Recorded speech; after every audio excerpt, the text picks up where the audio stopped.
জয় রাম, জয় গোবিন্দ। দয়াল গুরুর শ্রীচরণে রইল শতকোটি প্রণাম। প্রণাম রইল প্রিয় ভক্তবৃন্দের প্রতি।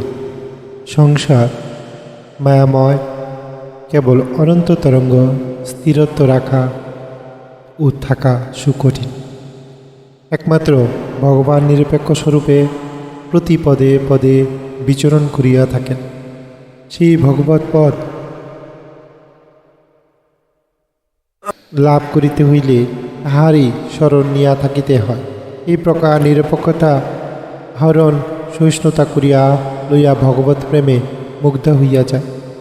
ভগবান মাতা, পিতা, ভাই, ভগ্নী, পতি, পত্নী প্রভৃতিরূপে জগতে প্রকাশ হইয়া থাকেন। অতএব এই প্রকার লোক সকলের সহিত প্রেম প্রতিভাত হইবার চেষ্টা করাই স্বধর্ম। জগতে যথাসাধ্য সকলকে সমভাবে প্রীতি করিতে হইলে সহিষ্ণুতা আবশ্যক, যাতে সকলের দোষ গুণের লক্ষ্য না রাখিয়া নিরপেক্ষভাবে সকল কর্ম যাহা প্রাক্তন সূত্রে উপস্থিত করিয়া দেয় তার বেগ ভোগ করিতে করিতে ভোগমুক্ত হইয়া দণ্ডমুক্ত করে পরম শান্তিধামে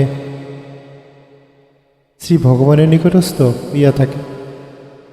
এই ধর্মই সত্যরূপা শ্রী শ্রীরাম ঠাকুর পত্রাংশ 255 বেদবাণী প্রথম খণ্ড।